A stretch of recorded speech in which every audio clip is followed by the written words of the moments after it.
Podcast ITEPOL. Saludos, soy Caco de ITEPOL y hoy en nuestra sección de podcast contamos con Juanjo, José y Juan, compañeros de policía que el fatídico 29 de octubre se enfrentaron a la Dana en Valencia. Con ellos vamos a hablar sobre cómo se desarrolló el suceso, qué se iban encontrando y cómo lo iban resolviendo, las herramientas que utilizaron para proteger a los ciudadanos, el impacto que han tenido a nivel personal y profesional, cuáles son las lecciones aprendidas. Una entrevista que nos dará para reflexionar sobre la gran labor que realizaron todos los policías que aquel día estaban trabajando y que antepusieron su vida ante una catástrofe inesperada. Y antes de iniciar, os queremos pedir un pequeño favor que os costará unos pocos segundos, pero que para nosotros es de gran ayuda. Sería comentar el audio en cualquier plataforma y compartirlo en redes sociales, ya que nos ayudará a tener una mayor visibilidad y llegar a más personas interesadas. Y ahora sí, damos paso a la entrevista. Bienvenidos al podcast, ¿qué tal estáis? Bien. Muy bien, bien, Carlos. Buenos días, Aquí Carlos. contentos de estar aquí y vernos. Pues nada, Vaya. hoy la verdad en Itepol tenemos un podcast diferente y especial. Y digo diferente porque hoy tenemos a tres compañeros que van a hablar. De normal, como bien sabéis, solo tenemos un entrevistado.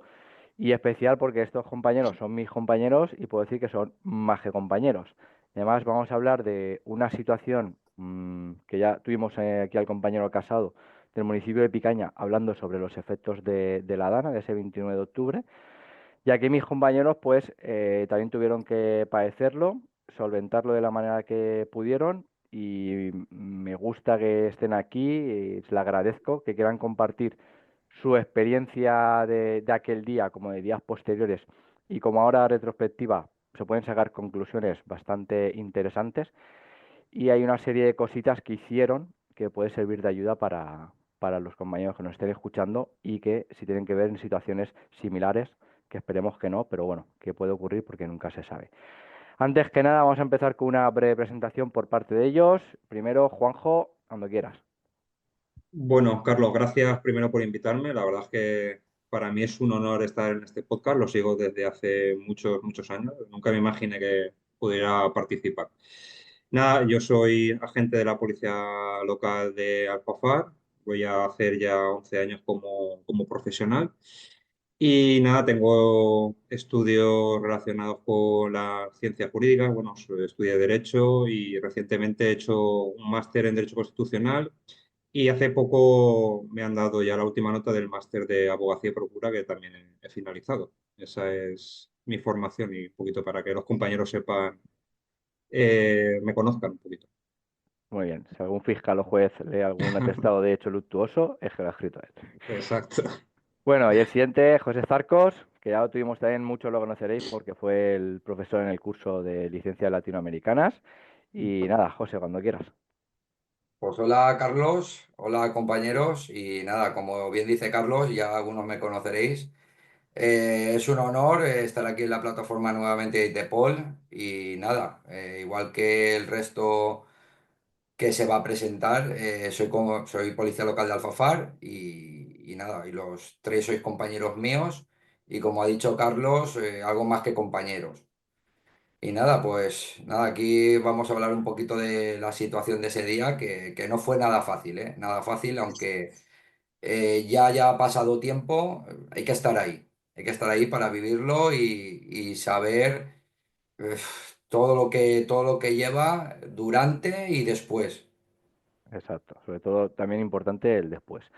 Y por último, compañero que ha entrado en el grupo, Juan Tomás, que yo tenía ya el placer de conocerlo y haber trabajado con él en otro municipio. Cuando quieras, Juan Tomás, es tu Buenos momento. días, Carlos, y buenos días al resto de compañeros. En primer lugar, gracias a ITEPOL por darnos esta posibilidad de compartir nuestra experiencia. Y como bien dices, coincidimos hace unos años en el municipio de Náquera y desde el mes de julio vuelvo a ser tu compañero y bueno, para mí eres más que un amigo y al resto de compañeros lo mismo digo.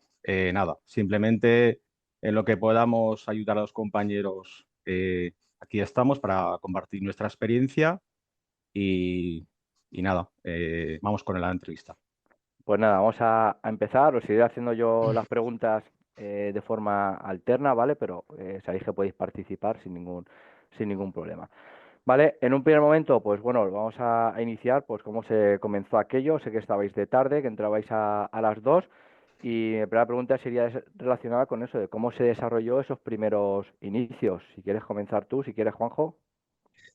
Pues empezó la tarde sobre las 5, no sé, corrígeme, José, pero empezó a entrar avisos de viento, de caída de árboles y demás. La verdad es que el ambiente estaba muy, muy enrarecido ya. Lo que es el cielo presentaba un gris muy raro, con mucho, ya te digo, mucho aire. Y acudimos a un servicio en la zona de la Marchal y retiramos un árbol de grandes dimensiones. Bueno, el compañero iba con otro binomio, con el inspector, ¿verdad? José, ibas con el inspector, ¿no? Sí, vamos yo y el inspector y bueno, luego hacíais patrulla vosotros dos. Como dice Juanjo, pues eran numerosos, o empezó un aviso de un árbol de grandes dimensiones y ya se fue juntando ya diversos avisos del 112 de caída de árboles y demás por la misma En, zona. en No el podía paso a nivel, circular. ¿verdad? También hubo una caída del árbol, en el paso a nivel del tren. Exacto, pasó a nivel también y nada, era lo que empezaba a entrar y como dice el compañero, pues un ambiente muy, muy, muy raro, mucho aire, un gris que yo jamás había visto ese color de cielo y sobre todo, pues eso, gente numerosos 112, el compañero de base sí que nos iba pasando por la emisora y era uno detrás de otro, sobre todo viento, caída, caídas de objetos, árboles, vallas, era todo por viento, fuerte viento. De aquí también mandar, no se me olvida al inicio, un abrazo y un saludo al compañero que estuvo de base solventando todas las llamadas, que no fueron pocas, entrando, Fernando, y luego al inspector Romeo, que luego si queréis podéis comentar, que se le invitó también a estar aquí y le podéis comentar lo sucedido y cómo se vivieron también esos momentos. Yo tengo que decir, que ya lo he dicho en otro foro, que no estuve esa tarde, por circunstancias familiares estaba de permiso, y bueno, de ahí por eso también que les agradezco todo el trabajo que hicieron. Bueno, en tu caso, Juan, ¿cómo viste esos primeros momentos? Pues Carlos, en líneas generales como los compañeros, un inicio de servicio muy peculiar, algo que te dice que estamos ante una situación excepcional y bueno, fuimos atendiendo con carácter de urgencia todo lo que nos iba pasando central hasta que nos vimos sorprendidos posteriormente en la avenida Mediterráneo por una lengua de agua. La avenida Mediterráneo, para que la gente se haga una idea, es de doble carril con una mediana, bueno, con una zona peatonal en medio y con estacionamiento a los lados y una zona de bastante aglomeración, que es el Parque Alcosa de bastantes viviendas. Comenzasteis el turno a las 2. ¿Teníais conocimiento de si en otros municipios había habido algún desbordamiento o algo? No, nada, de nosotros lo único que teníamos información era del compañero que estaba en la central. Y ya te digo, lo único que eran avisos por fuerte viento, caídas de árboles y demás. No, en ningún momento nos avisó de que venía agua desde ningún sitio. Nada, absolutamente nada. Fue ya cuando estaba entrando el agua desbordada del barranco desde la localidad que linda con Alfafar, que es Massanassa. Ya entraba por la carretera principal que une las localidades hasta Valencia, hasta el barrio de la Torre de Valencia. Estamos hablando que eso sería ya sobre las 6:30, Las 6:30 o 7 menos cuarto, por ahí. por ahí más o menos. Creo que entró un 112 sobre las 7 menos 10 o por ahí. ¿Llovió aquel día en Alfafar? No. Ahora, No llovió una gota. No, una no llovió gota. nada. Para que la gente se haga un contexto de toda la lengua esa de agua que comenta Juanjo, que empezó, que provenía de Masanasa hasta la torre, desde el municipio bueno, desde la zona de la torre, que es una pedanía de Valencia, que está al otro lado del río, hasta el último municipio que fue afectado, que está en esa zona, si no me equivoco, fue Albal, Beniparrell. Beniparrell, Beniparrell. pueden haber, no sé, 12, 15 kilómetros de distancia. Sí, fácilmente. Sí, aproximadamente. Pues todo eso es lo que se inundó. Bueno, cuando ya veis esa lengua de agua que proviene de la zona de Avena Mediterráneo, Massanassa, etcétera, que colindan, ¿cómo fueron los avisos o cómo os lo encontrasteis? Pues yo, como bien comentaba Juanjo, llegamos desde la zona comercial hacia la avenida Mediterráneo del Parque Alcosa y nos sorprendió el escenario, es decir, cubierto el asfalto por agua, la circulación de vehículos totalmente paralizada y la gente sorprendida como diciendo, no está lloviendo, se está llenando de agua la calzada, dificulta la circulación, ¿qué está ocurriendo? En primera instancia valoramos la situación y decidimos que para que más personas y vehículos no llegasen a esa determinada zona, íbamos a retroceder hacia la vía de acceso desde la zona comercial, ¿vale? En ese momento llegamos a la rotonda más próxima al IKEA y decidimos que yo me quedo de punto fijo cortando el tráfico y redirigiendo hacia la Massanassa, Sedaví y otra zona de la población, y el compañero Juanjo, con el vehículo patrulla, regresaba al punto donde había aparecido la lengua de agua. ¿Para qué? Para impedir que más gente llegase a ese colapso de la circulación y una zona que empezaba a llenarse de agua. Al túnel, sobre todo. Evitábamos que So- entraran al túnel. El túnel ya correcto, empezaba también a llenarse de agua. De correcto. hecho, lo cruzamos in extremis porque fue cruzarlo con agua y se llenó en cuestión de 2 minutos. O sea, Cuando habláis Yo, de esa lengua de agua, para que la gente se haga un contexto, estamos hablando de qué altura en ese momento. Carlos, sí que tengo que decir que en el momento que me quedo regulando la circulación y Juanjo retrocede con el vehículo patrulla, a mi punto llegaban evidentemente numerosos vehículos y me sorprendió porque todo el mundo donde le decía, vete por esta dirección hacia Massanassa, hacia la V31, hacia la zona comercial de Alfafar, vete buscando Sedaví, todo el mundo me decía lo mismo, pero si allí está colapsado, pero si se está inundando, pero si me están llamando desde casa que están entrando agua a los garajes. Es decir, todo el mundo te estaba dando más información de la que tenías, de que todo lo que te estaban volviendo alrededor de poblaciones limítrofes era un auténtico caos. Entonces, claro. esa información que recopilé en cuestiones de segundo, se la participé a Juanjo y Juanjo me decía justamente lo mismo. Me decía, es cierto, tío, ¿qué está ocurriendo que no sabemos del todo? Y entonces, pues, como bien dice Juanjo, intentamos sobre todo el tema de los túneles. ¿Y qué altura había de agua? ¿Por dónde os llegaba el agua en ese momento? En primera Pues instancia, 40 centímetros, no más. ¿Altura de rodillas, más o menos, un poquito más? Sí, luego sí. empezó a subir, es cuando empezaron a sonar los sensores del aparcamiento del vehículo. Empezaron a todos a pitar, porque claro, detectaban algo y era el agua que iba subiendo.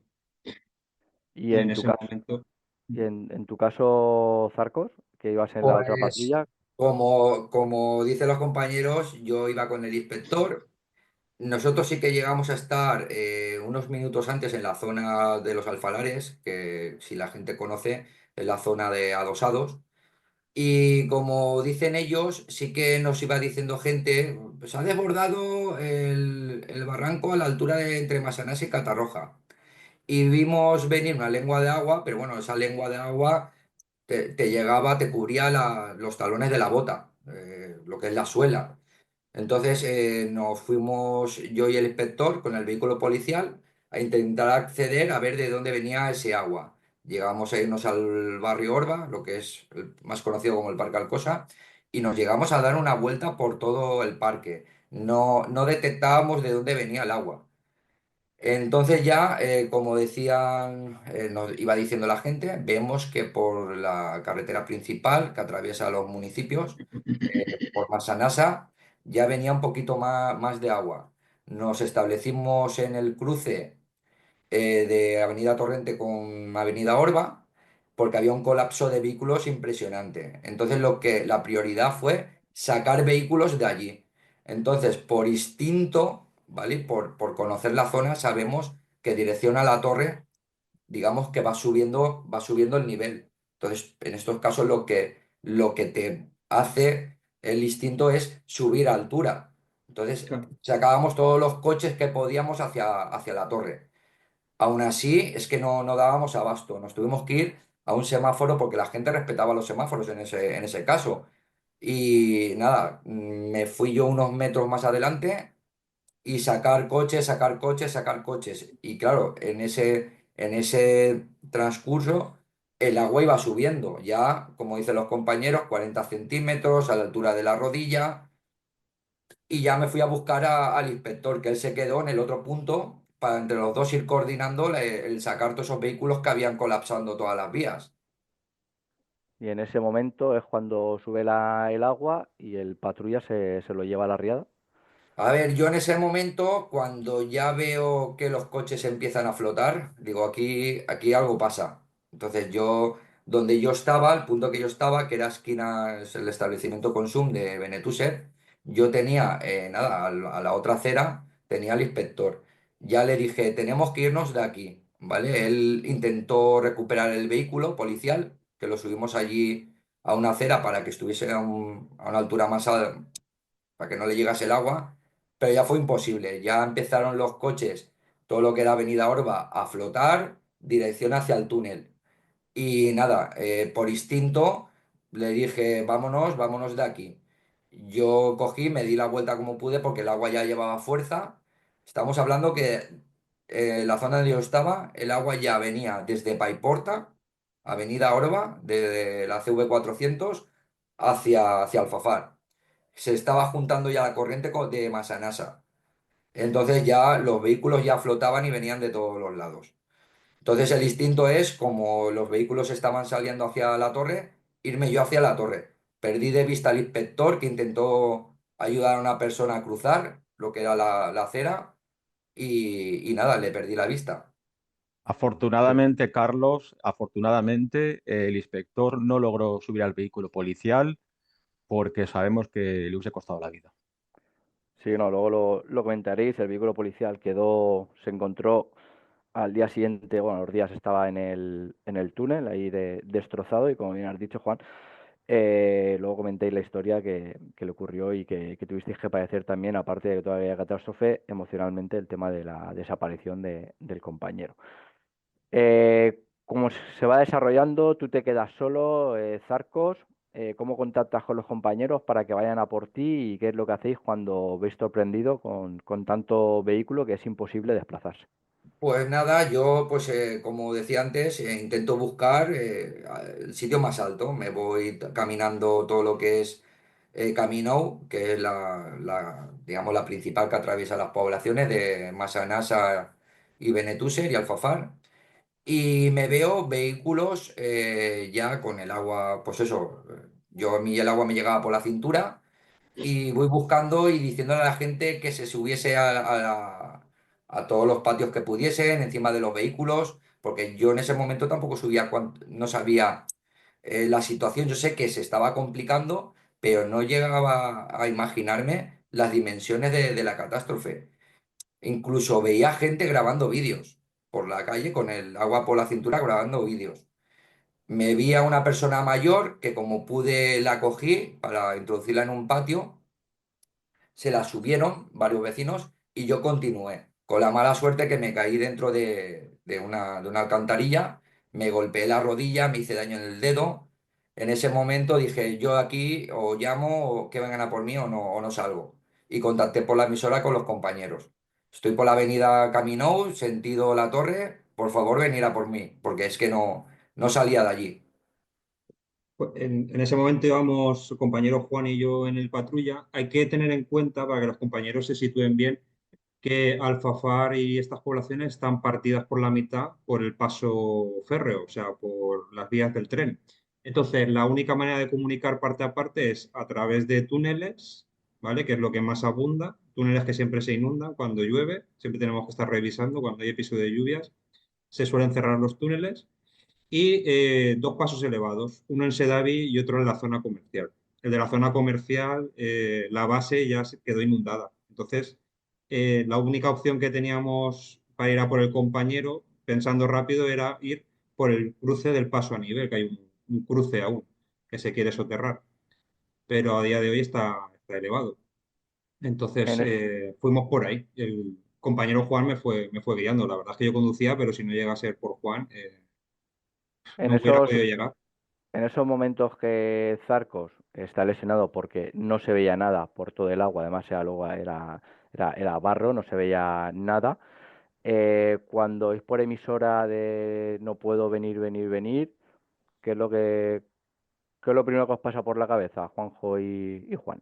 Pues fue un momento muy difícil, Carlos, porque como bien dice Juanjo, la vía más rápida para llegar al compañero y rescatarlo era meterse bajo del túnel que cruza la vía férrea y ya empezaba a entrar el agua en el túnel. Pero aún así, cruzamos por allí y nos la jugamos.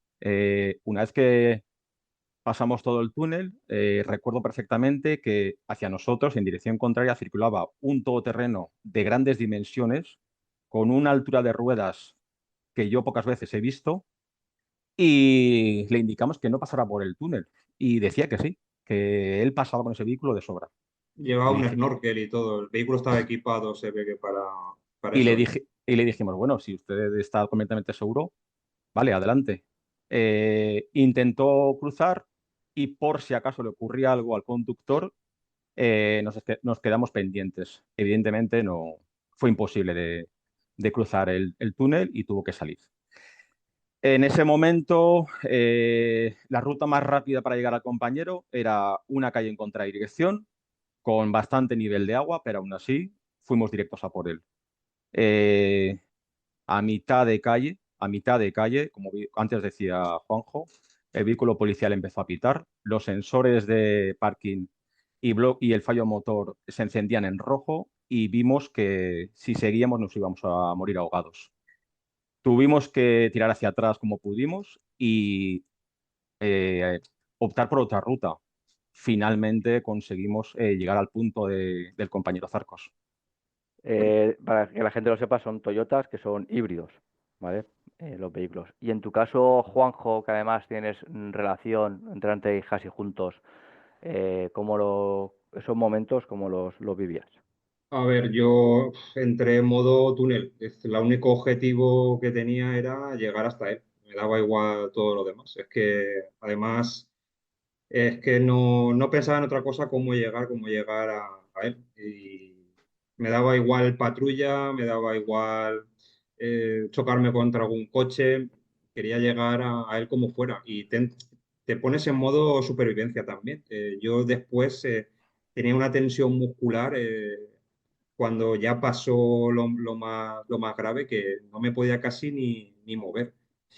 Y la descripción es ya, visión túnel y único objetivo ir a por el compañero. Me daba igual todo lo demás.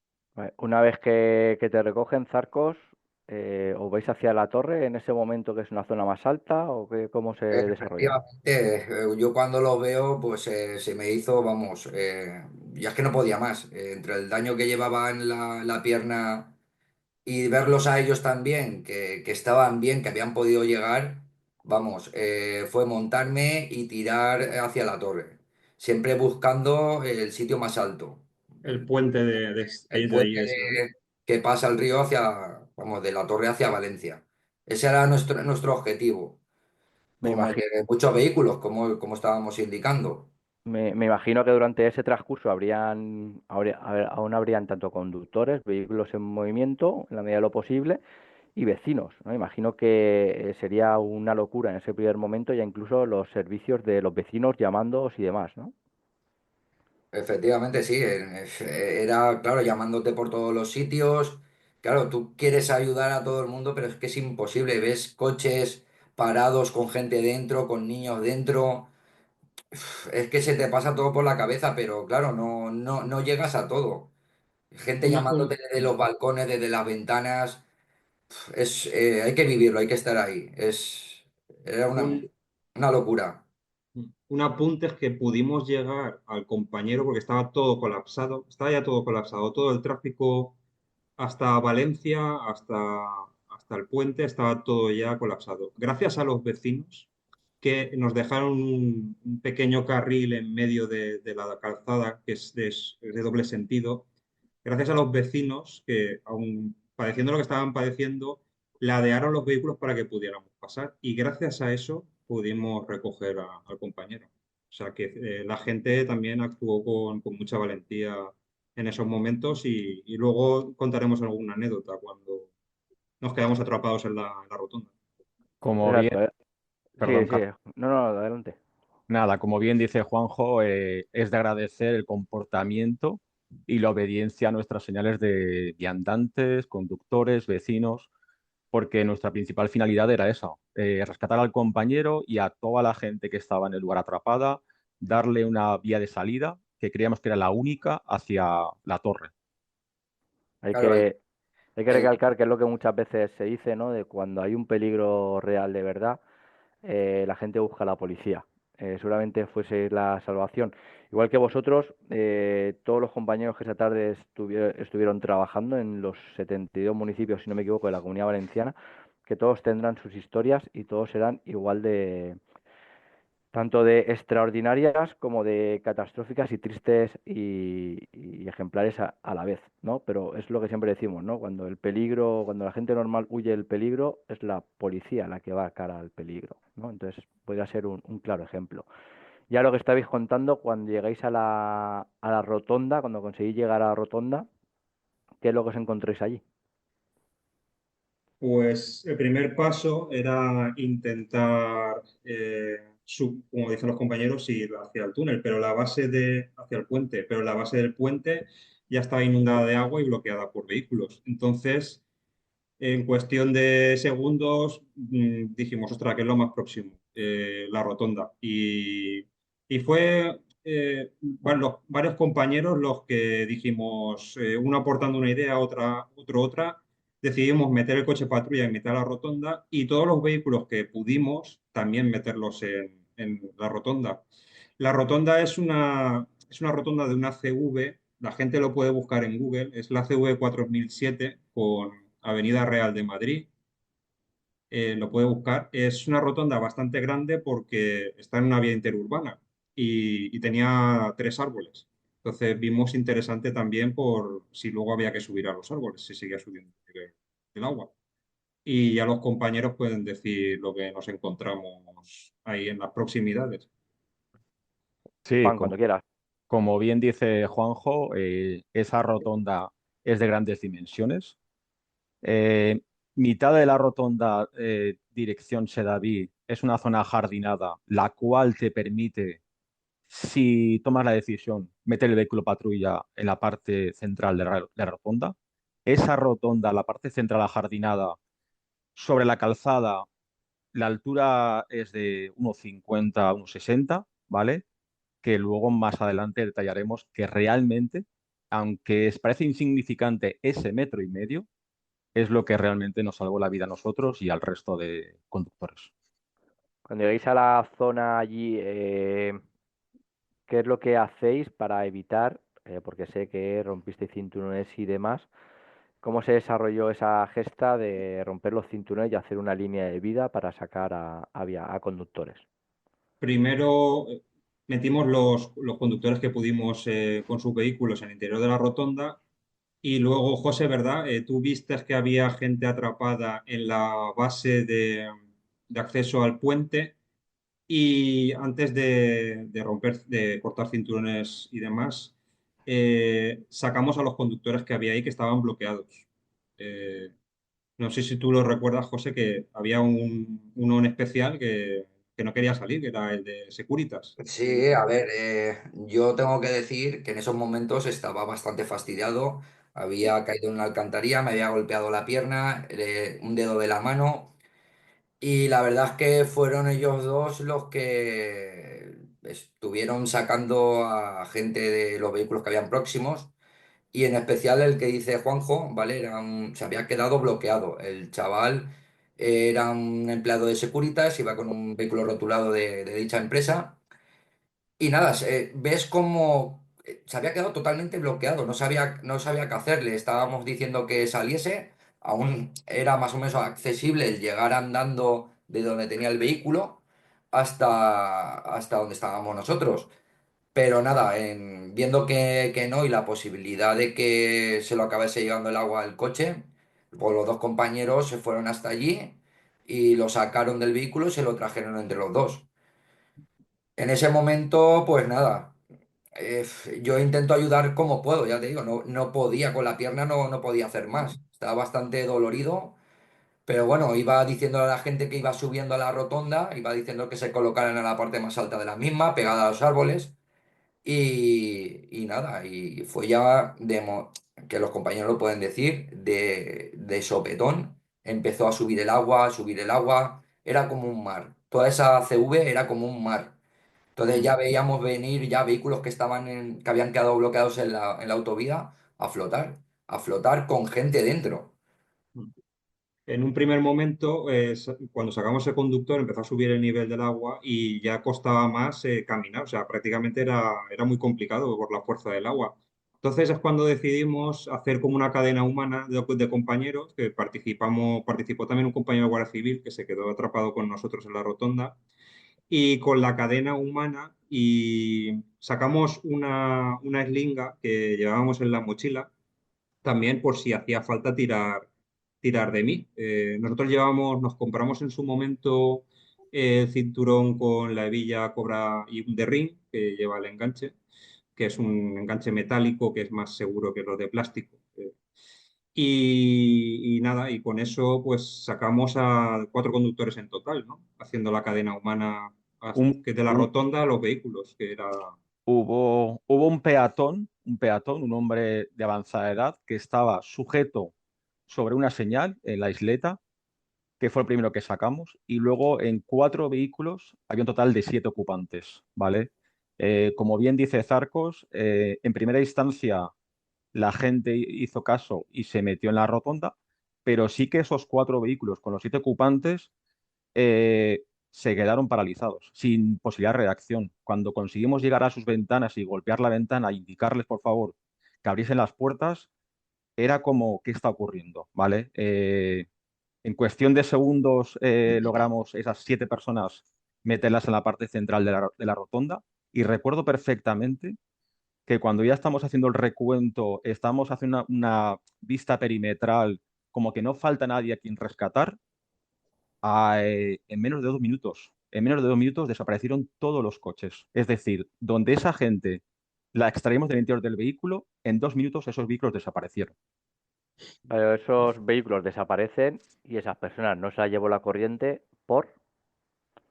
Carlos, Porque la sacamos directamente, se quedaron bloqueadas. Es que como Pero bien me decía quiero, Juanjo, quiero decir, se hizo la cadena humana con la eslinga y estaban ahí sujetos. no, no, no, Carlos, la cadena humana la hicimos los 2 compañeros de policía local y el compañero de guardia civil, porque viendo la corriente y la preocupación de que te pueda arrastrar si vas únicamente a rescatar, dijimos, pues bueno, nos enlazamos entre los tres, hacemos la cadena humana y tenemos más sujeción para llegar hasta el vehículo y volver con los ocupantes. Bueno, lo que iba yo era si en ese momento ya habíais utilizado los cinturones. no, todavía no. Eso No, Eso es ahora te posterior, eso es contamos. Vale, vale, pues seguí con... Llevábamos la eslinga por si hubiera hecho falta tirar de mí porque me hubiera arrastrado el agua. La cogí yo, pero los sacamos con una cadena humana, esos primeros conductores. Que el número eran 7, Juan, yo creía que eran 4. Tengo la 7. de aquel día. Cuatro vehículos, 7 ocupantes. Esa Pues gente, para que se hagan una idea, los compañeros estaban, mientras yo estaba en el centro de la rotonda, acomodando a la gente, porque no podía participar en la cadena, los compañeros que sí que estaban haciendo la cadena humana, les llegaría el agua por la cintura, ¿vale? Yo en el interior de la rotonda me llegaba por el tobillo, o sea que volvemos a lo que decíamos al principio de esa rotonda, estaba alta y es lo que nos salvó la vida. La altura que tiene esa rotonda, si ellos estaban lo que era la zona de calzada y les llegaba por la cintura, yo en el interior de la rotonda, donde están los árboles, me llegaba por el tobillo el agua. luego subió más, eso fue al principio. Luego contaremos que cuando decidimos utilizar los cinturones de seguridad y hacer con los árboles que había allí, hacer bueno, 3 líneas de vida, en realidad. Ahí ya se había ido la luz. En ese momento ya se había ido la luz, sí, porque el rescate que hicimos de las personas del interior de los vehículos ya no había luz. Ya estábamos con las linternas Y y las emisoras en ese momento no funcionarían. las emisoras ya no iban. Justo fue llegar a la rotonda porque nos comunicamos con el compañero para rescatarlo 10 minutos antes y sí que funcionaba, pero en la rotonda ya no llegaban. No recibíamos nada de base ni de Entonces, ningún compañero. entonces del compañero, el inspector de Romeo, que se lo había llevado la riada, no tenéis conocimiento de nada. Nada. No, no lo Intentábamos llamamos. contactar vía telefónica, no iban los teléfonos, la emisora tampoco, nada, no sabíamos nada. O sea, para que la gente se meta en contexto, se había ido la luz y, o sea, todo, y las comunicaciones también se habían caído. ¿Y cómo se siguió desarrollando ese suceso? Pues ya, Pues sí, adelante, Juanjo, adelante. Adelante, No, Juanjo. no, no. Yo, Nada, Carlos, simplemente quería matizar eso. ¿Cómo se desarrolla?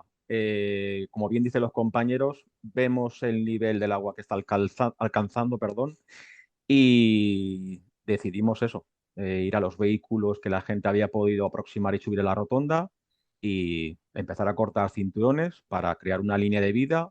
En este caso fueron tres, y sobre los árboles que eran de grandes dimensiones, que veíamos la zona más estable y más resistente al agua, sujetar a a la gente. Hubo gente que lo aceptó muy bien y otra gente que entraba en pánico y te pedían, por favor, por favor, por favor, ayudarme a trepar los árboles. Y así lo hicimos. El que quería hay, y podía subir, pues le ayudamos a trepar los árboles. hay gente que no se quiso atar con los cinturones y gente que prefirió eso, trepar y subir a los árboles.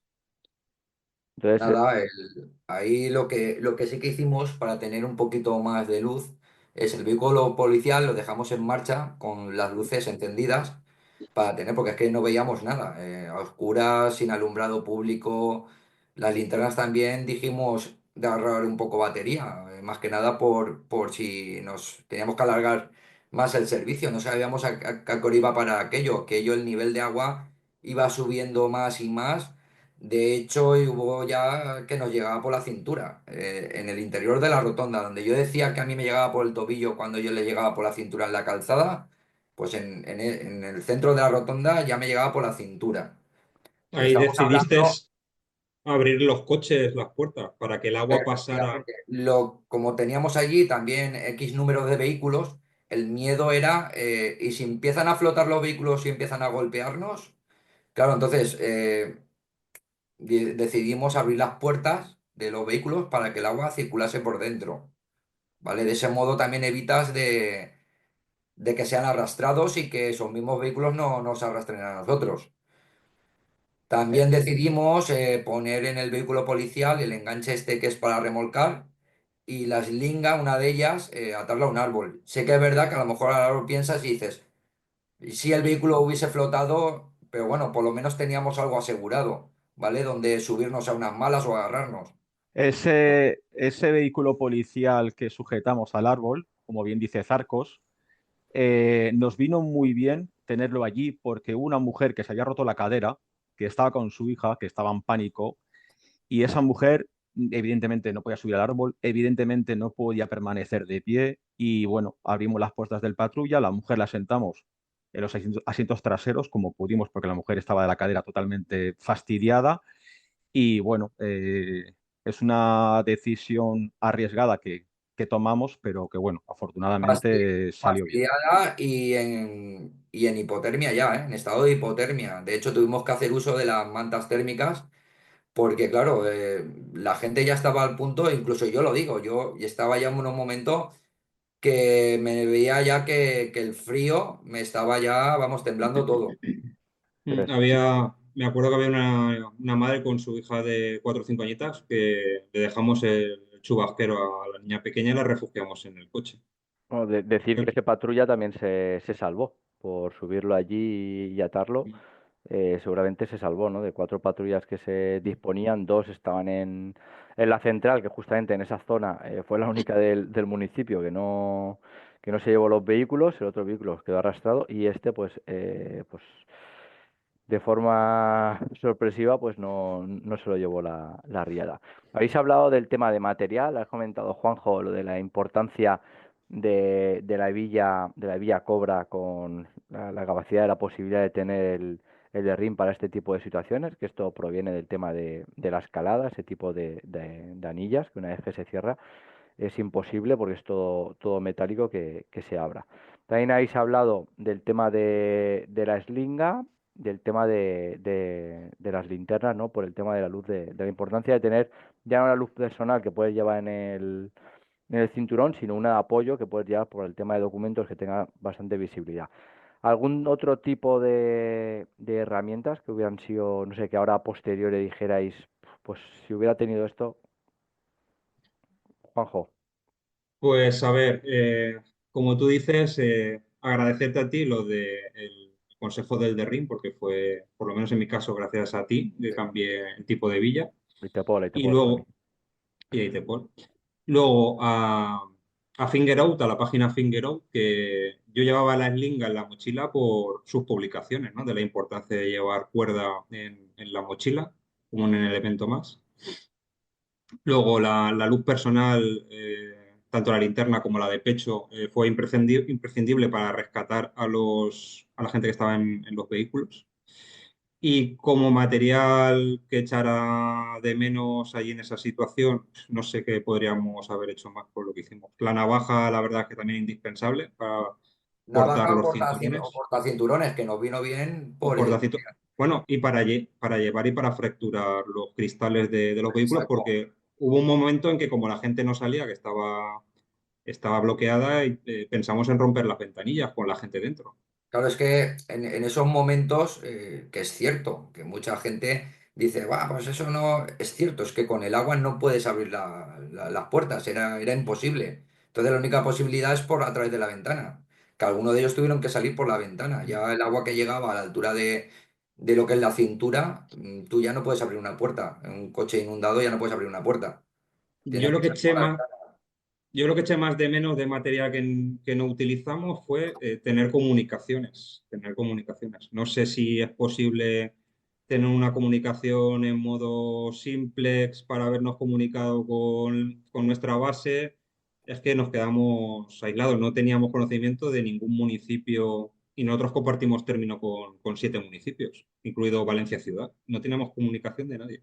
Y Sí que tú, se echa, sí que se echan falta, pues eso, una comunicación conjunta de todos los municipios, como yo he visto épocas de emisoras que mancomunadas, y eso es lo que, vamos, yo sí que eché de menos, una comunicación que funcione, algo, lo más básico es lo que funciona.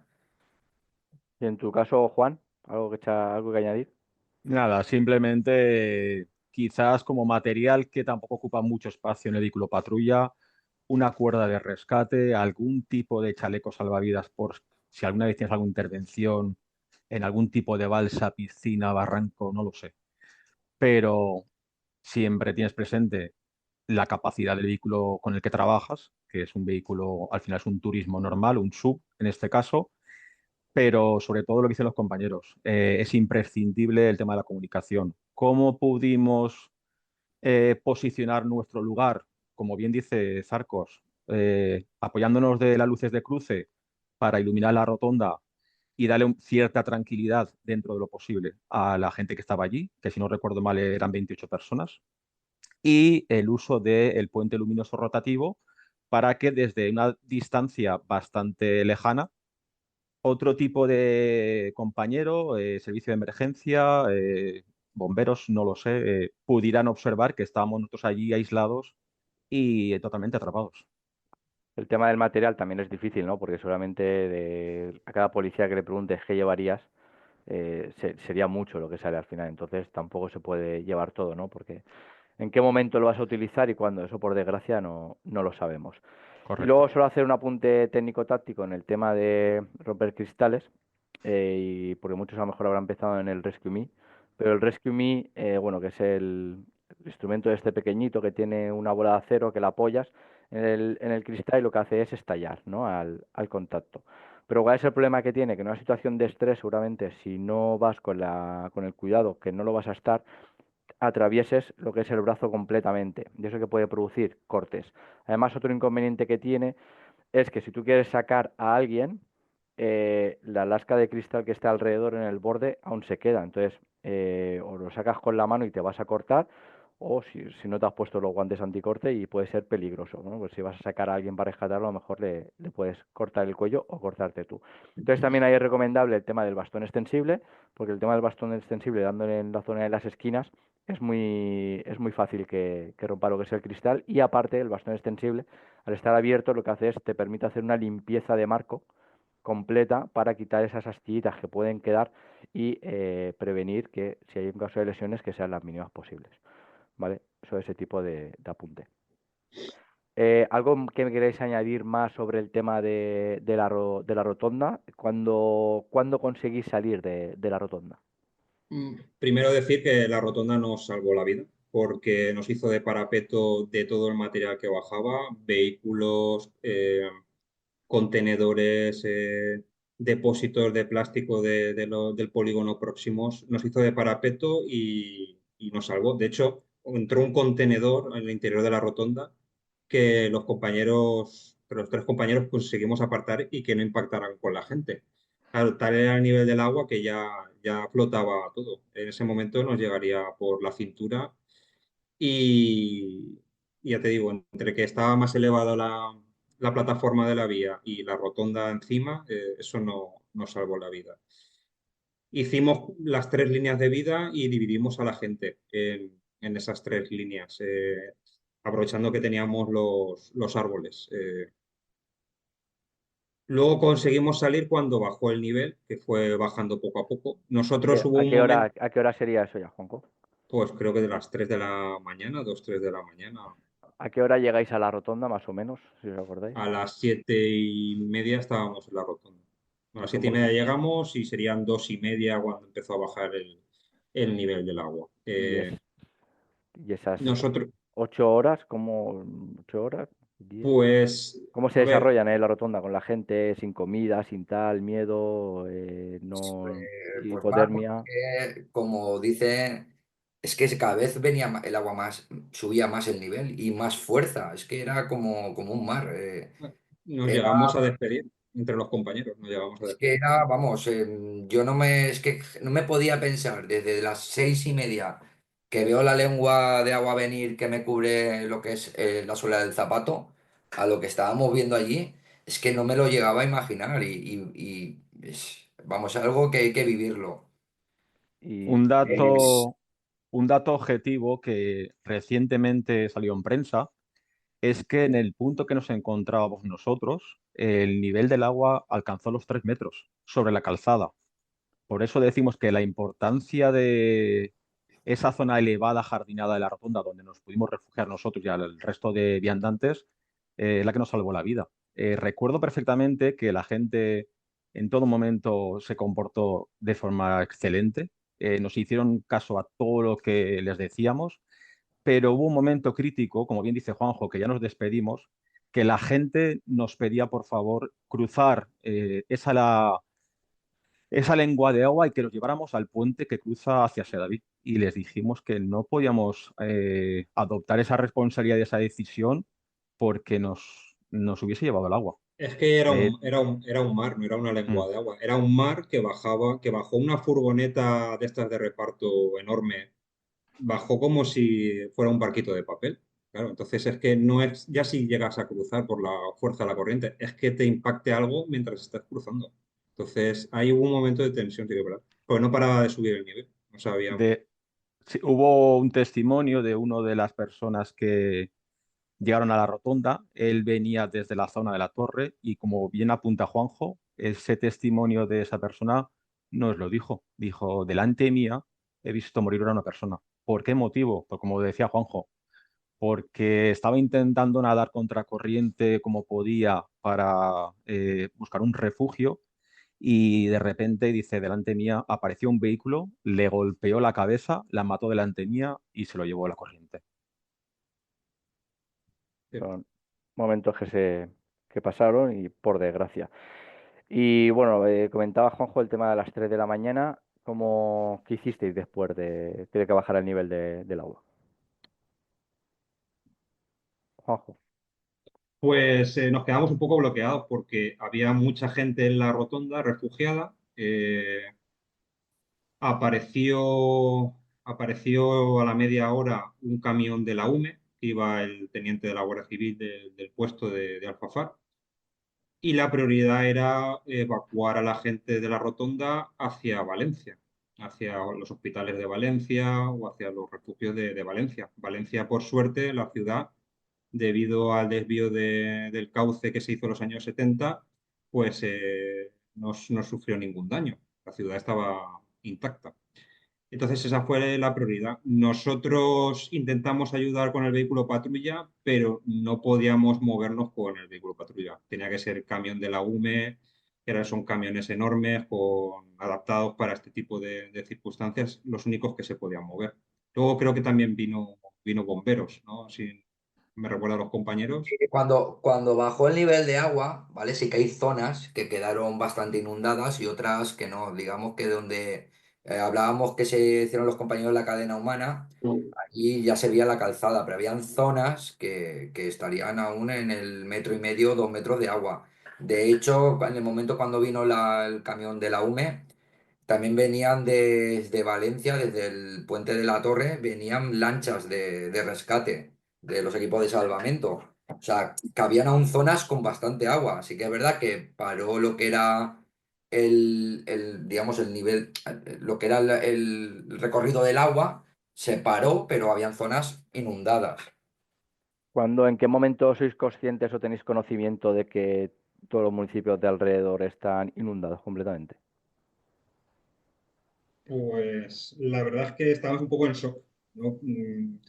No, yo por lo menos no sabía muy bien qué había pasado. Decíamos, esto ha tenido que romper algún tipo de presa, porque no es normal esta agua que vino como una ola. Yo lo sentí como una ola. Y dijimos que, bueno, pues nos dimos por sentado que estaba todo destruido. No sabíamos el alcance. Luego lo siguiente que pensamos fue cómo estaría nuestra comisaría. Pues está el compañero allí, de base, no sabíamos nada del compañero de base tampoco, ni de la gente de la población. Entonces ahí luego la prioridad, cuando vimos que con el patrulla era imposible circular, no solo por el agua, sino porque estaba todo lleno de escombros.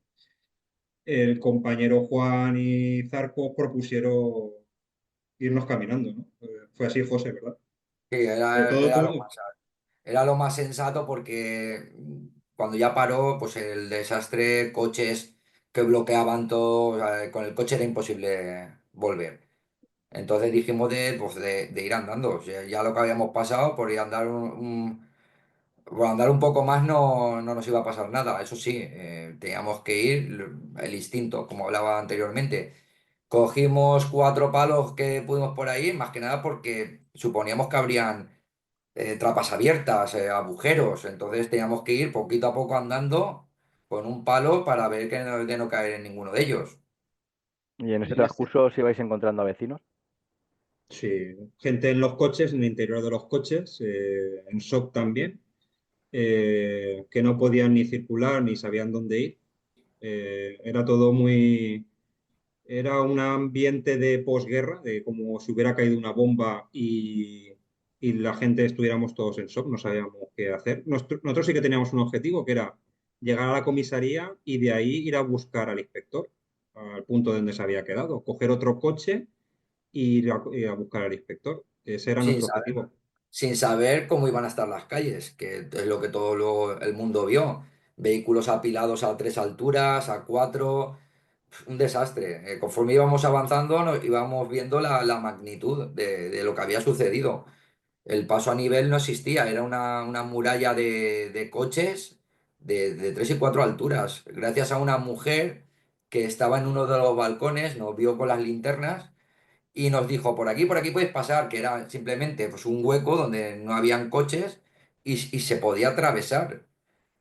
Un hueco Eh, estaba en el paso a nivel férreo, que nos tuvimos que meter hasta prácticamente el cuello de agua y tampoco sabíamos si la línea, el cable de alta tensión de la línea férrea estaba conectado, ¿no? Imaginábamos que no, pero claro, no sabíamos ahí qué podía pasar. Si al meternos también en ese agujero para intentar cruzar, no que sé, nos quedábamos atrapados. Como de hecho había un hombre atrapado cuando avanzamos, había un hombre atrapado desorientado también que sacamos de... No sabía dónde estaba. El hombre, lo más seguro, podem- podemos deducir de que pues iba en el interior de algún vehículo y en algún momento salió del vehículo, cayó y estaba atrapado en ese agujero. No sabía dónde estaba, no sabía dónde estaba. Lo La, que la percepción, perdón. Sí, sí, no, Juan. no, sí, continúa. La percepción que nos dio esa escena que bien dice Zarcos es que ese conductor encontró ese refugio, aunque el agua le llegaba por el cuello, y se quedó allí. Es decir, alrededor es todo un amasijo de hierros, vehículos, diferentes cosas que ha arrastrado el agua. ¿Y dónde voy a ir? Pues si de momento aquí tengo el agua por el cuello, pero estoy seguro, pues aquí me quedo. De hecho, es que cuando lo encontramos, eh, estaba como fuera de sí. Cuando vimos que su integridad no había corrido peligro y el hombre podía moverse por sí mismo y no quería ayuda, pues ya continuamos la marcha. Pero nos dio esa impresión, es decir, me he encontrado en una situación y me quedo aquí refugiado, aunque tenga algo por el cuello. ¿Qué escena os encontrasteis cuando llegáis a dependencias, Zarcos? Fu- Pues nada, totalmente,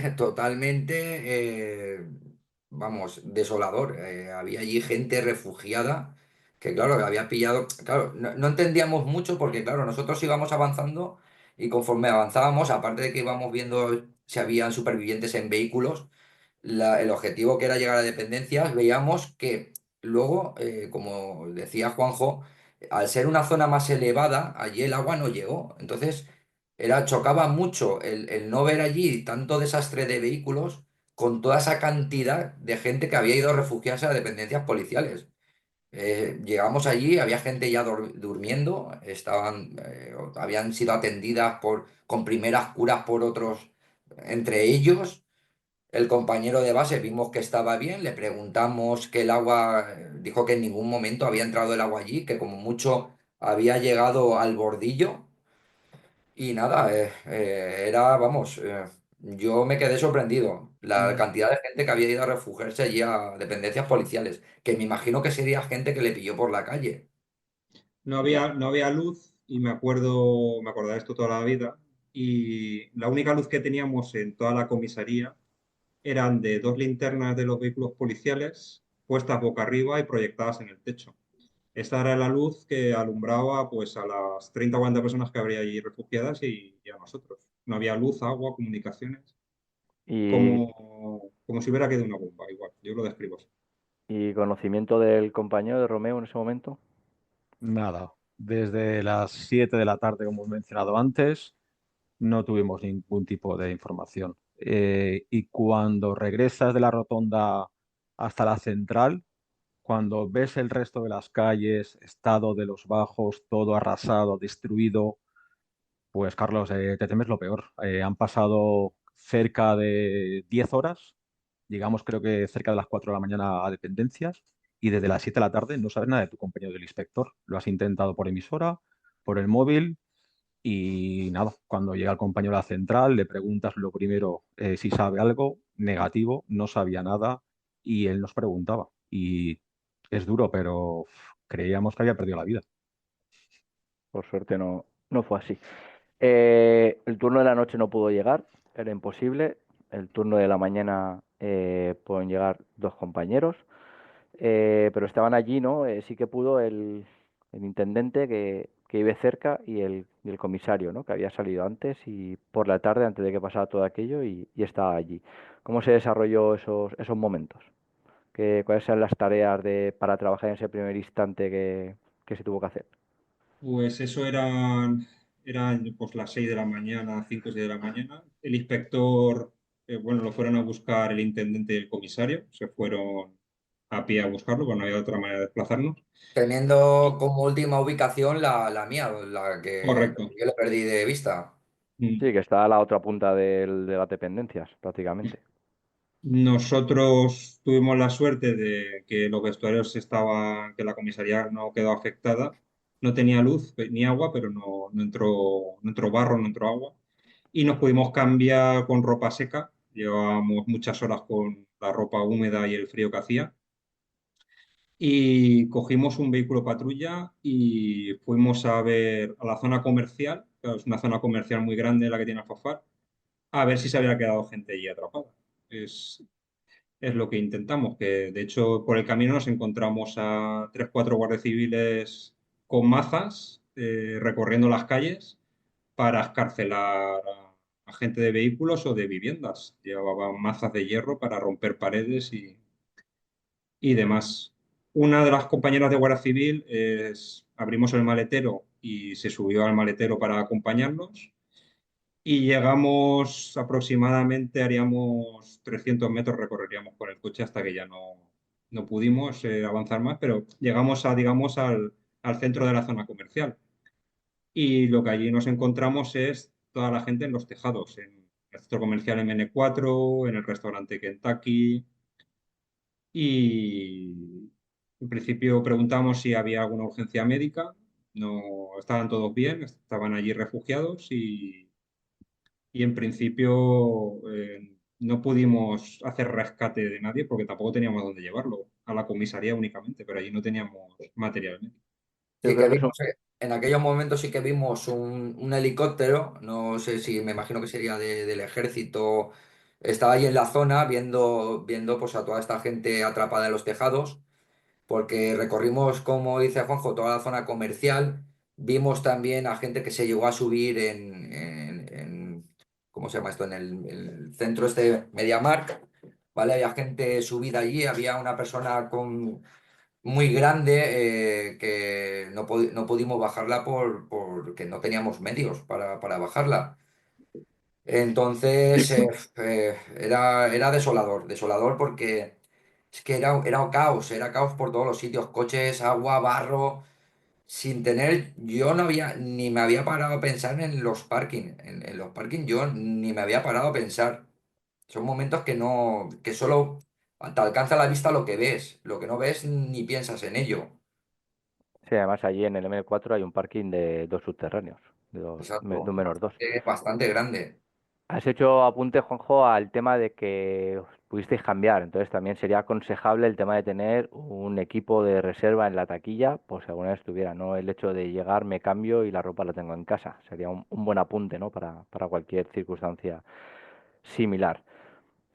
Habéis dicho que eran las 6 de la mañana cuando cogéis el coche y ibais a la zona comercial. Habéis entrado a las 2 de la tarde. Estabais chopados, os secasteis. ¿Habéis podido comer algo? No, Nada. Carlos, no. Yo Eh, personalmente no tenía ni hambre. no tenías hambre, no tenías sueño, únicamente querías prestar servicio, buscar gente que pudiera necesitar asistencia sanitaria. Y una de las cosas que también nos centramos mucho es encontrar alguna vía abierta para que en caso de que tuvieran que entrar ambulancias, bomberos y demás, informarles. Y es que fue imposible, o sea, no veíamos ningún sitio ni ninguna pequeña posibilidad de crear una vía de entrada o de salida de la zona comercial y de población. Ahora Bueno, es mi... que Sigue, Juanjo, sigue. no, que yo en ese momento pensaba que fuerte, que en pleno siglo XXI nos hemos quedado aislados, no podemos comunicarnos con Valencia para hospitales, porque había gente que necesitaba asistencia médica, embarazadas, que supimos posteriormente, y no había manera de poder llegar a Valencia, a la ciudad, donde están los hospitales y los centros de asistencia médica, Claro, porque nuestro centro de salud quedó devastado. Entonces era una sensación de soledad absoluta y de que nos teníamos que apañar nosotros con lo que tuviéramos. claro, imagino que ahí los móviles se habrían mojado o no habría, o sea, no tendréis batería, tampoco tenéis conocimiento de vuestras familias, poder transmitirle ningún mensaje ni nada. O sea, eso también tiene que ser bastante angustioso. Sí que es angustioso, sí. Yo en mi caso en especial porque perdí el teléfono, iba dentro del vehículo policial que tuvimos que abandonar cuando iba con el inspector. Y bueno, los compañeros me dejaban de vez en cuando para intentar llamar a mi mujer, pero era imposible, no iba en las líneas. Yo estaba preocupado porque yo tampoco sé en la situación que estaban ellos. Yo no sabía lo que había, porque aparte de trabajar en Alfafar, yo resido en Paiporta, que todos sabéis también la magnitud que ha habido allí. Yo no sabía si mis hijos habían ido ese día a entrenar, la pequeña había ido a baile, la mayor había salido. No sabía nada, absolutamente nada, nada. Es angustioso, angustioso. Y La además única información que teníamos era por el primer camión que vino de la UME, que comentaban los compañeros, es el que nos dio algo de información. Valencia está bien, son pueblos de aquí colindantes los que han sido afectados. No sabíamos nada más, poco más sabíamos. ahora si miráis en retrospectiva sobre aquella intervención, ¿qué cambiaríais? A ver, Juanjo. A ver, yo la verdad es que para mí fue saliendo todo tan bien porque salvamos la vida y fue una consecución de buenas decisiones tomadas entre los tres, la verdad, porque donde no llegaba uno llegaba el otro. Yo no cambiaría nada porque todo lo que hicimos permitió rescatar a José y salvarnos a nosotros y salvar creo que a 24 personas. Y en ese momento es que no te da la cabeza para más. Yo personalmente no cambiaría nada, por lo menos de esos primeros momentos. De los momentos posteriores, cambiaría el haber tenido a lo mejor material para, pues, para poder rescatar a gente, una lancha, no sé, un dron para ver a lo mejor cómo estaba la población. El dron hubiera sido útil, la verdad, por ejemplo. Eso cambiaría en tema de medios, pero a posteriori. En el momento no cambiaría nada porque todas las decisiones que tomamos nos salvaron la vida. Y en tu caso, Juan, Mantengo la opinión que refiere Juanjo. Creo que tomamos decisiones correctas dentro de nuestro alcance de margen de decisiones que podías tomar.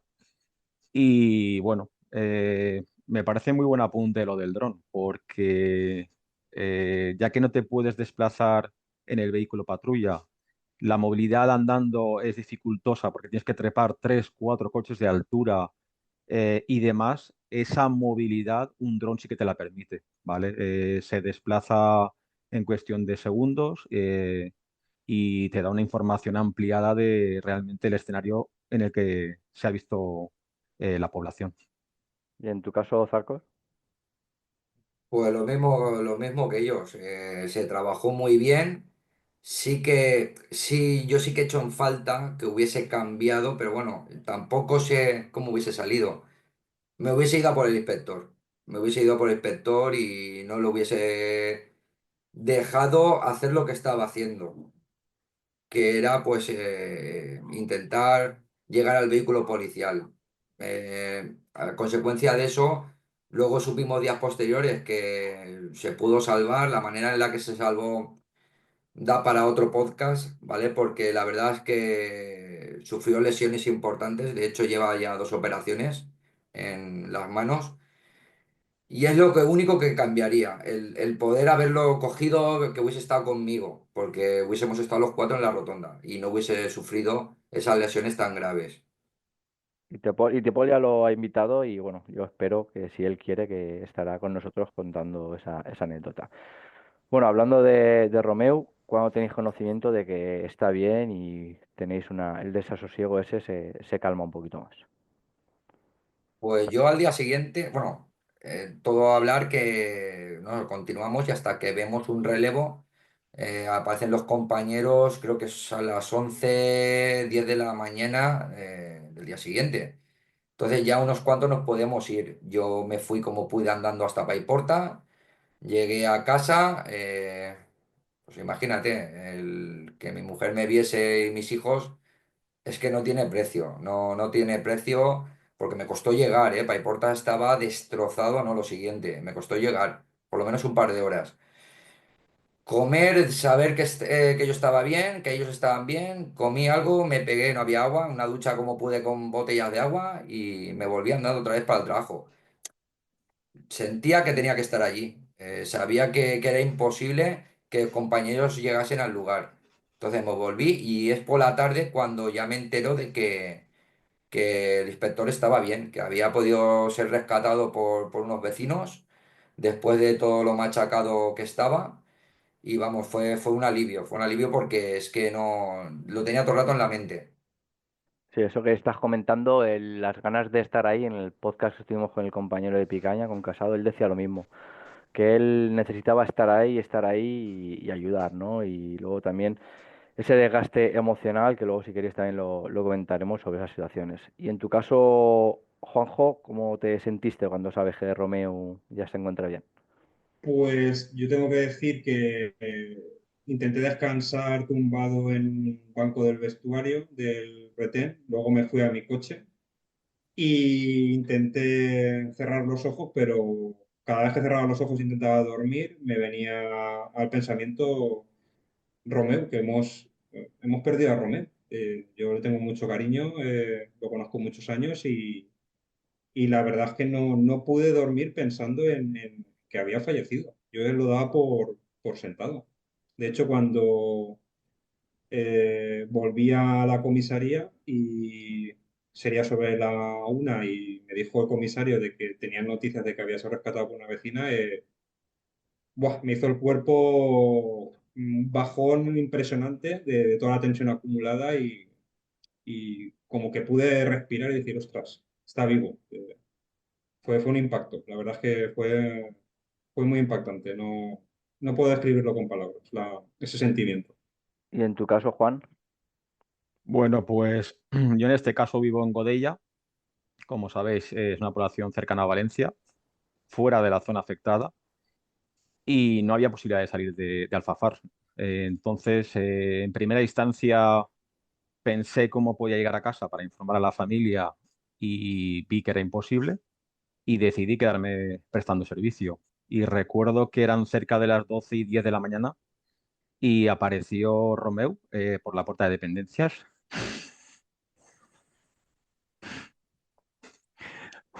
Perdón. y entonces fue un alivio el verlo allí, imagino que os fundiríais todos en un abrazo y las emociones pues fluirían, ¿no? Que es lo normal tras estar pues más de 12 horas o sufriendo lo que pasasteis en aquella fatiga tarde-noche, ¿vale?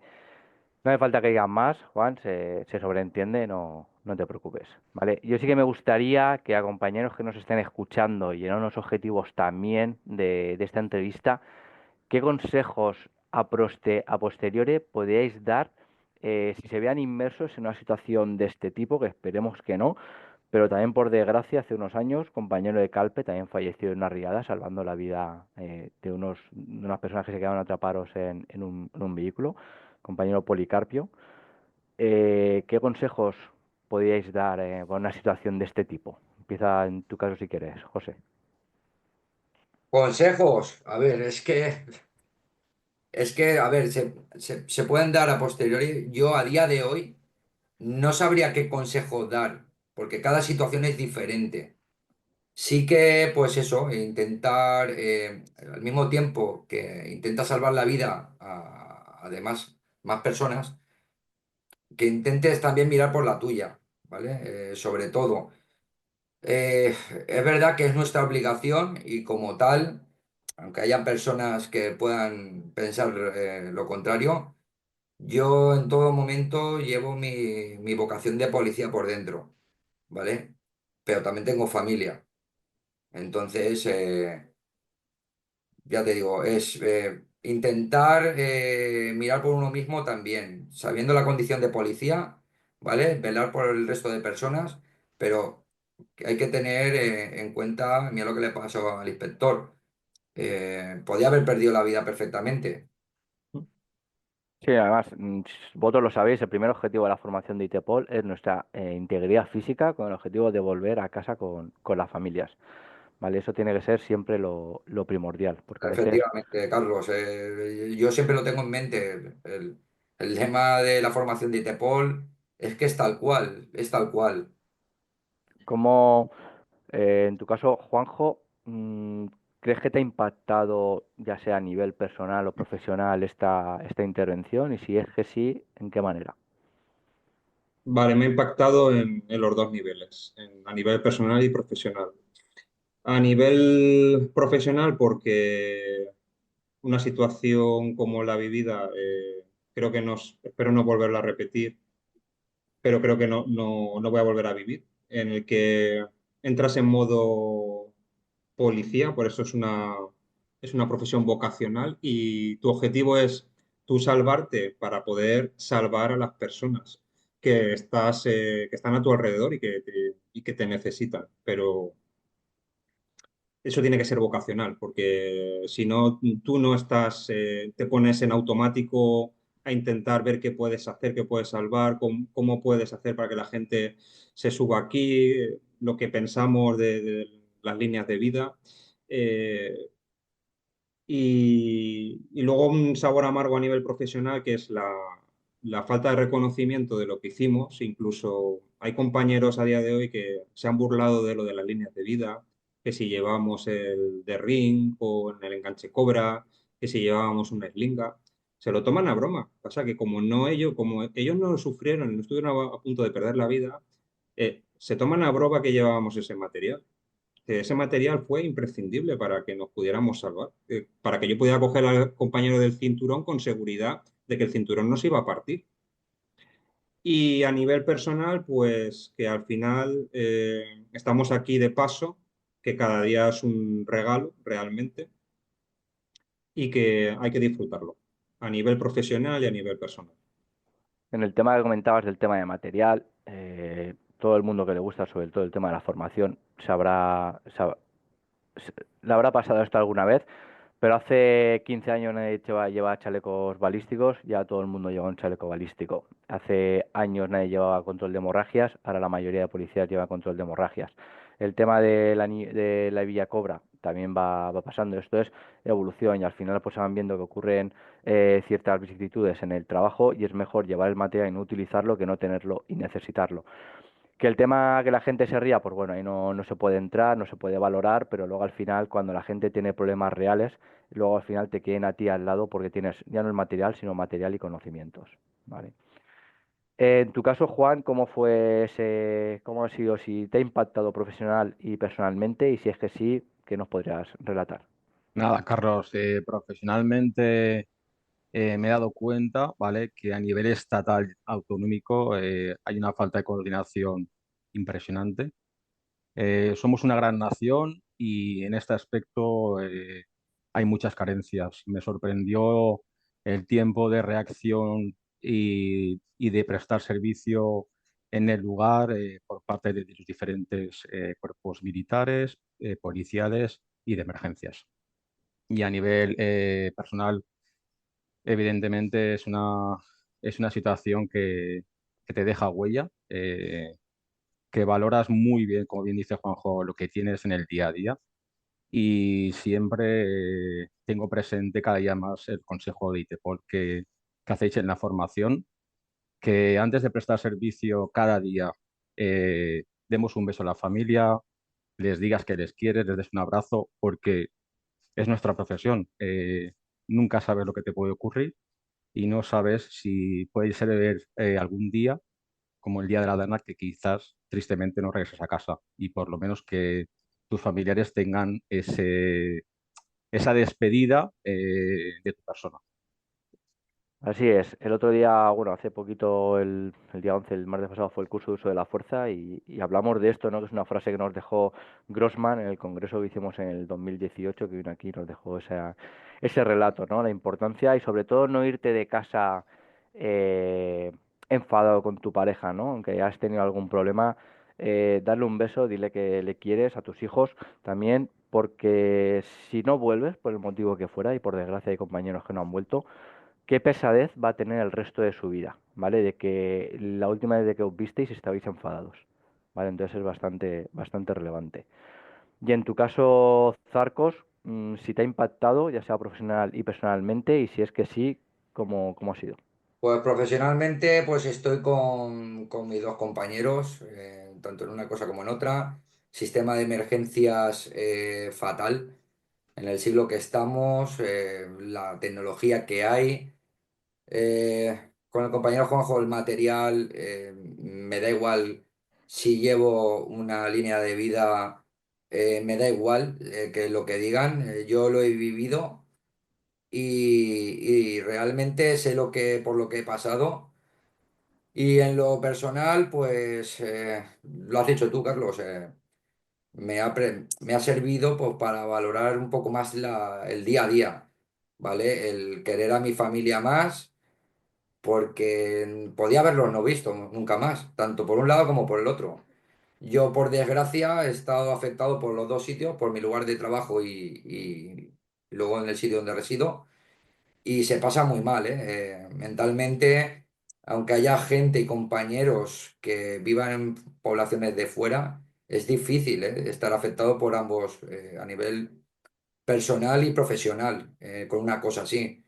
Entonces, eso hay gente que jamás en la vida va a poder, vamos, va a saberlo. De hecho, Juan lo puede decir. Él podía llegar a casa y desconectar. Yo no. Yo no he podido desconectar. Igual Sí, que yo, exacto. otros compañeros afectados. Sí, sí, además, exacto, porque te llevas tanto, porque es que te vas a casa y tienes ese mismo problema, te vas al trabajo y tienes también ese mismo problema. Es una manera de Han mentalmente de sido estar. meses muy duros, meses muy, muy duros, hasta que se ha visto un poco la luz. ¿Habéis hablado? Compañero, Sí, sí, Juan. compañero José y yo vivo en Catarroja e íbamos y veníamos andando a prestar servicio. Íbamos directamente con un uniforme y las botas de agua y hacíamos prácticamente, que era un 45 minutos, una hora andando, entre barro para poder llegar y prestar servicio. Cogíamos una mochila con lo que podíamos y con el uniforme íbamos y veníamos andando. Alguna vez teníamos la suerte que nos recogía, en el caso del compañero Zarcos, alguna unidad militar o de la UIP, que creo que también te recogieron, ¿no, José, en alguna ocasión? Compañero de Guardia Civil, GRS, otra unidad de la UIP de Policía Nacional. La verdad es que me llevo bueno, la colaboración entre cuerpos policiales. Es una bonita experiencia porque han estado ahí para todo, para todo. Ya te digo, en mi Así es. caso me veían que iba andando con una mochila con 50 kilos, más que nada por llevarme cosas porque no sabía si al día siguiente iba a poder venir por tema de servicio. Y me veían cargado y me acercaban, ¿eh? Me acercaban por lo menos me ahorraban un trozo de camino. No, la Es verdad es que duro, es duro volver del trabajo y volver por haciendo una hora de camino, con todo destruido, sin luz, llegar a tu casa y ver tu casa afectada, tu patio lleno de agua, de cañas, de lodo, tu garaje, la calle, y, y coger al día siguiente, descansar lo que puedes y coger el petate y volverte a ir a trabajar en esas condiciones. Yo estuve una semana con sueños recurrentes de inundaciones, incendios, un estrés postraumático de manual, que yo lo había leído en el temario que hay en el apartado de catástrofes naturales y digo, joder, pues sí que es cierto. Sí.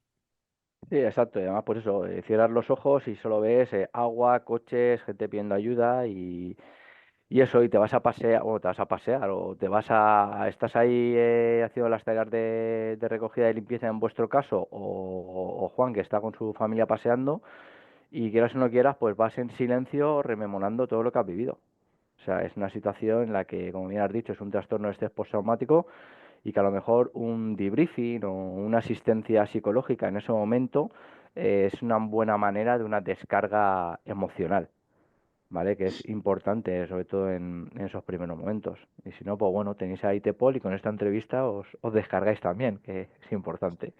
Mm. Yo creo que para ir finalizando habéis hablado del tema de a nivel de la administración, de esa, y también hablado de la falta de comunicación, ¿no? entre instituciones en ese momento. Y por otro lado habéis hablado del buen compañerismo que ya hay, o en la mayoría de casos hay entre las fuerzas y cuerpos de seguridad, pero el desastre de la Dana ha fortalecido aún más eso, ¿no? Hemos trabajado, pues yo nunca o ninguno de nosotros nos imaginaríamos que vinieran compañeros, por ejemplo, no sé, de Valladolid, de Madrid, de Barcelona, que han venido de todo lo de España ofreciéndose para estar ahí de forma desinteresada. Mi pregunta va relacionada. ¿Qué mejoras se podría proponer a la administración para este tipo de situaciones? Me da igual que la queréis comentar ya sea a nivel preventivo o durante o después. Es por si alguien con capacidad de mando no se escucha, que lo toma en cuenta si quiere. Cuando quieras, Juanjo, por ejemplo.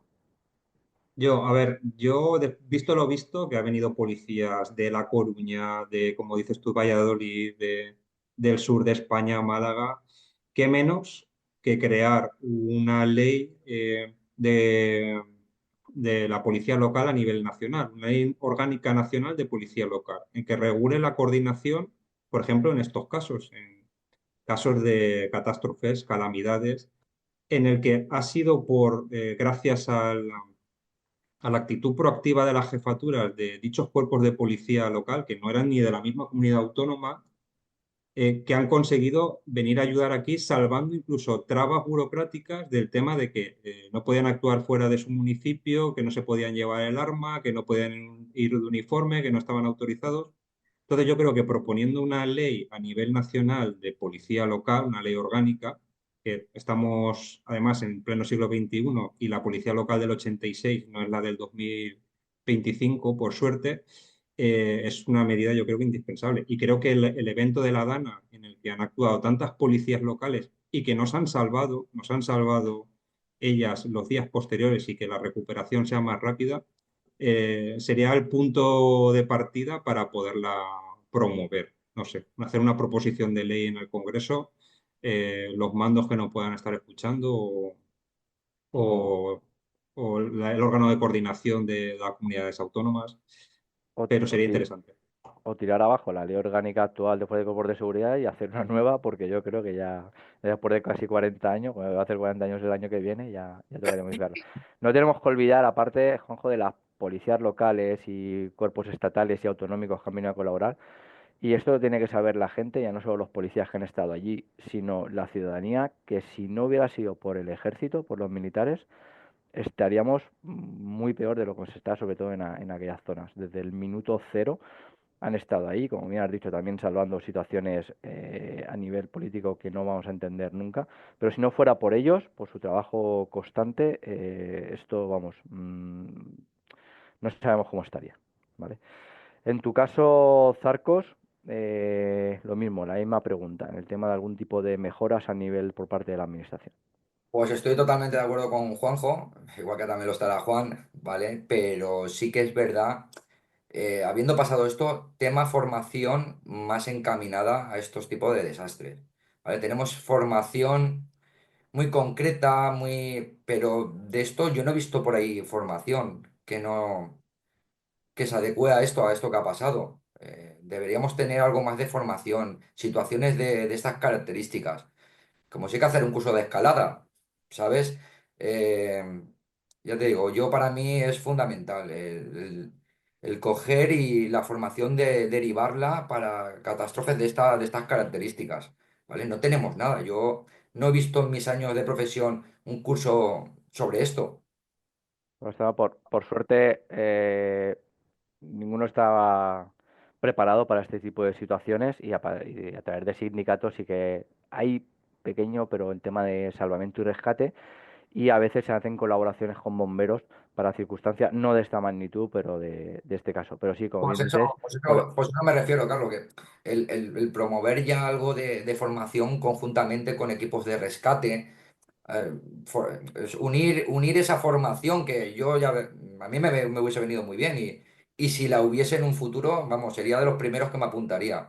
Ellos también, tenemos que aprender de ellos también. Yo los he visto trabajar y son unos auténticos, vamos, campeones.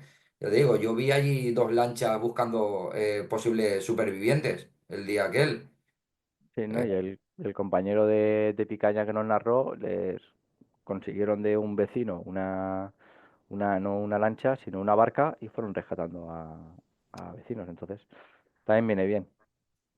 Y en tu caso, Juan, la misma pregunta, ¿mejoras si consideras que debía haber por parte de la administración? Pues Carlos, en líneas generales, como bien apuntan mis compañeros, vuelvo a decir, somos una gran nación, tenemos mucha capacidad de recursos y creo que hay que dejarse de guerras políticas, de guerras de partidos políticos y demás. Actualizar la legislación correspondiente para esa coordinación inmediata, sea el punto que sea del territorio nacional. Respecto a la administración pública, en este caso ayuntamientos, sí que les pediría que por favor tengan muy en cuenta el servicio de prestación de ayuda de la salud mental de sus policías. ¿Por qué digo esto? Porque en este caso ha sido una dana, puede ser un atentado, puede ser, no sé, cualquier tipo de emergencia que deja huella, que es doloroso y que lo único que queremos nosotros es estar mentalmente fuertes, enteros, para seguir prestando servicio. Es muy triste que tu salud mental se venga abajo y tengas que estar un tiempo de incapacidad porque la administración quizás no ha tenido esa prevención. Y respecto a la formación, como dicen los compañeros, es importante que se amplíe el abanico para este tipo de emergencias, rescates y demás, porque recuerdo las directrices que te marcaba el equipo de bomberos cuando ibas peinando vehículos, trepando a 3, 4 alturas, entrando en bajos y demás, y ves que ellos tienen una formación específica que hace que te vuelvas más efectivo y sobre todo que asegures tu integridad.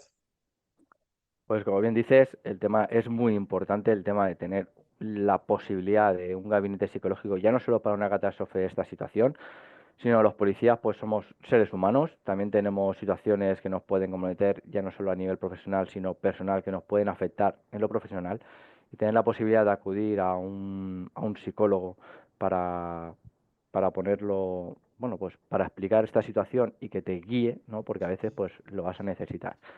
¿No? Nosotros, por ejemplo, en ITEPOL ya damos mención, ya he visto alguna vez, donde no llega la administración, llega a veces ITEPOL, pues tenemos la guía de actuación tras tiroteo y situaciones de alto estrés, y esa guía también viene bien y te da una serie de consejos, ¿no? Pues tener una persona de contacto, una persona de apoyo, el debriefing, también la relevancia de un debriefing, un gabinete psicológico para estas situaciones que estás comentando que nos pueden afectar, y a lo mejor con tratamiento puede incluso mejorar lo que es la calidad del servicio. Y nada, deciros que llevamos, acabo de darme cuenta, llevamos más de 1 hora y media. A mí se me ha pasado en un momento. Y ahora sí, por último, si queréis aportar algo más, yo empiezo por ti. Bueno, empezaba siempre por ti, Juanjo, ahora voy a empezar por Juan. Venga, Juan, algo más que aportar para añadir. Es vuestro momento, es vuestra entrevista, os lo merecéis por lo que vivisteis y podéis comentar lo que consideréis. Nada, en cuanto al cuerpo de policía local de Alfafar, doy las gracias a todos los compañeros por toda la ayuda que han prestado, emocional, física, de servicio, horas ininterrumpidas, que les daba igual estar 26 horas trabajando. Entonces, para mi plantilla, un agradecimiento muy grande y para el resto de compañeros. Me da igual que sea Policía Nacional, Guardia Civil, policías locales de las diferentes partes de España. A todos ellos, darles las gracias desde aquí. Dicen que el pueblo salva al pueblo, pues en este caso la policía ha salvado a la policía. Muy, muy bonita esa reflexión última. Zarcos. Totalmente de acuerdo con Juan, exactamente lo mismo. Mm. Eh, me ha gustado la frase esa que ha dicho, que igual que el pueblo salva al pueblo, la policía salva a la policía. Y agradecer a todos los cuerpos policiales que se han prestado y que han colaborado con nosotros desde el minuto cero. Totalmente, vamos, me quito el sombrero con todos y cada uno de ellos. Y en tu caso, Juanjo. Yo añadir que después de esta experiencia, si ya pensábamos que, o ya pensaba que, aunque preste servicio en Valencia, hay otro compañero en Valladolid, esta profesión somos todos hermanos y se ha demostrado más que de sobra. Compañeros que venían de 800 kilómetros de aquí y dormían como podían y venían a ayudarnos. Se ha constatado de que somos una comunidad de hermanos con unos valores que nos diferencian del resto de la sociedad y en ese punto de vista, y con ese punto de vista me quedo y refuerzo esa idea que tenía de que existe la delgada línea azul y existe esa hermandad entre compañeros de cualquier fuerza y cuerpo de seguridad. Como ha dicho Juan, la policía salva a la policía. Muchas gracias a los tres eh, por compartir aquella experiencia, ¿vale? Que no tuvo que ser fácil, bueno, sé que no fue fácil, ni lo que pasasteis ni lo que pasasteis a posteriori, sobre todo también en casa. Y nada, agradeceros de parte de ITEPOL el quererlo compartir con todos nuestros oyentes y muchas gracias a todos. Nos vemos el lunes. Nos vemos el Juan. lunes. Un abrazo. Gracias, Carlos. A vosotros. Muchas gracias. Hasta luego. Hasta luego.